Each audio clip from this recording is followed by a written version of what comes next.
Akalar, ukalar, singillar, bunaqangi chala youtuberlarning gapiga hech qachon ishonmanglar. Bitta ikkita chala youtuberlar bor-da, shu chala youtuberlar aytar ekan o'quvchilariga. Kanal ochayotgan paytda siz kanal ochishingiz kerak va uni 1 hafta, 2 haftaga qo'yib qo'yishingiz kerak der ekanda. 2 hafta u kanalga hech narsa qo'ymaysiz. Undan keyin borib video qo'yishni boshlaysiz. Shunaqa der ekan. Kulgili juda. Va boshqa aqlli youtuberlar bor, yana bitta ikkita. Ular der ekan, kanal ochayotgan paytda biz kanalni VPN bilan ochamiz, amerikanskiy nomer bilan ochamiz.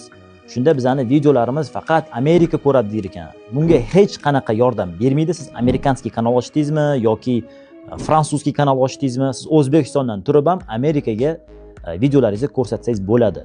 Va uchinchi aqlli youtuberlarimiz bizda nima der ekan? Akalar, ukalar, singillar, bunaqangi chala youtuberlarning gapiga hech qachon ishonmanglar. Bugundan boshlab hozir ochib, hozir video qo'yishni boshlanglar. Bo'ldi. O'zbekistondan turib siz O'zbekiston deb YouTube ochib hozirdan boshlasangiz bo'ladi.